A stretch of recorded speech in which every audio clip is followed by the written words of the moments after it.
ഇന്ന് ഞാൻ നിങ്ങളിവിടെ തയ്യാറാക്കി കാണിക്കാൻ പോകുന്നത് ഫ്രൈഡ് ഒനിയൻസ് ആണ്.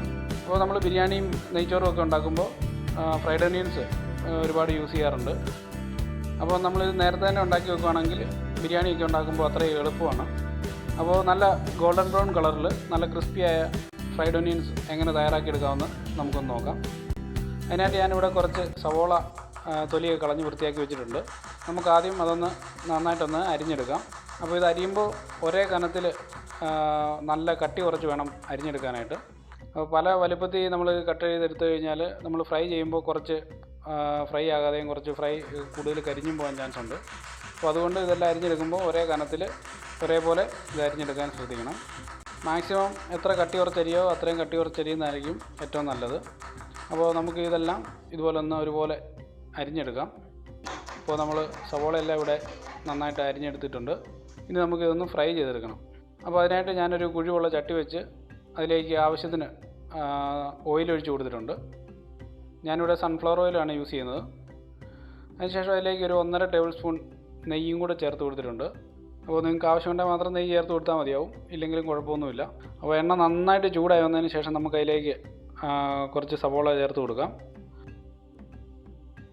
അതിനുശേഷം കുറച്ച് ഉപ്പും കൂടെ ചേർത്ത് ഇത് നന്നായിട്ടൊന്ന് മിക്സ് ചെയ്ത് കൊടുക്കാം. അപ്പോൾ ഇത് നന്നായിട്ട് ഇങ്ങനെ ഇളക്കി മറിച്ചുകൊണ്ടിരിക്കണം. കാരണം ഇല്ലെങ്കിൽ ഈ ചട്ടിയിലോട്ട് ചേർന്ന് കിടക്കുന്ന ഭാഗം പെട്ടെന്ന് തന്നെ അങ്ങോട്ട് കരിഞ്ഞു പോകും. അതുപോലെ നടുക്ക് കിടക്കുന്ന ഭാഗം ഫ്രൈ ആകാതെ കിടക്കുകയും ചെയ്യും. അപ്പോൾ അതുകൊണ്ട് നന്നായിട്ട് ഇതുപോലെ ഇളക്കിക്കൊണ്ടിരിക്കണം. ഇപ്പോൾ ഇത് ഏകദേശം പകുതിയോളം ഫ്രൈ ആയി കഴിഞ്ഞു. ഇനി നമ്മൾ ഇതിട്ടിട്ട് വേറൊരു പണിക്കും പോകരുത്. നമ്മളിവിടെ തന്നെ നിൽക്കണം. അതിൽ പെട്ടെന്ന് ഇതിൻ്റെ കളർ ചേഞ്ചായി വരും. ഇപ്പോൾ ഇത് പാകത്തിനായിട്ടുണ്ട്. നമുക്കിനി ഇത് കോരി മാറ്റാം.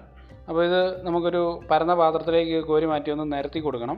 ഇതിന് ഉള്ള ചൂട് കൊണ്ട് തന്നെ വീണ്ടും ഇത് പെട്ടെന്ന് തന്നെ ഒന്ന് കളറ് വീണ്ടും ഡാർക്കായി വരും. അപ്പോൾ അതുകൊണ്ട് ഇതുപോലെ ഒന്ന് നിരത്തി കൊടുത്തതിന് ശേഷം മാറ്റി വെക്കാം. ഇനി നമുക്ക് ഇതുപോലെ തന്നെ അടുത്ത ബാച്ചും ഒന്ന് നന്നായിട്ട് ഫ്രൈ ചെയ്തെടുക്കാം. ഇനിയിപ്പോൾ ഇത് കുറച്ച് കൂടുതലൊന്ന് ഫ്രൈ ആയി കഴിഞ്ഞാലും കുഴപ്പമൊന്നുമില്ല. നമ്മളത് കോരി മാറ്റി ഇതുപോലെ ഒന്ന് നിരത്തിയിട്ടതിന് ശേഷം നമ്മൾ പെട്ടെന്ന് ഫ്രീസറിൽ വെച്ചാൽ മതിയാവും. അപ്പോൾ പിന്നെ അത് അതിൻ്റെ ചൂട് കൊണ്ട് ഫ്രൈ ആകാതിരിക്കും.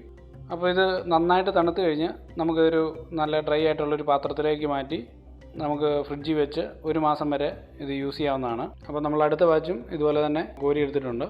അപ്പോൾ നമ്മുടെ ഫ്രൈഡ് ഒനിയൻസ് ഒക്കെ ഇവിടെ റെഡി ആയിട്ടുണ്ട്. എല്ലാവർക്കും ഇത് ഉപകാരപ്പെടുമെന്ന് വിശ്വസിക്കുന്നു. അപ്പോൾ ബിരിയാണിയൊക്കെ ഉണ്ടാക്കുന്നവരുണ്ടെങ്കിൽ ഇത് മുന്നേ തന്നെ ഇതുപോലെ ചെയ്തു വെക്കുകയാണെങ്കിൽ നമുക്ക് അത്ര എളുപ്പമുണ്ടാവും. അപ്പോൾ എല്ലാവർക്കും ഈ വീഡിയോ ഇഷ്ടമായെന്ന് കരുതുന്നു. Thank you for watching my video.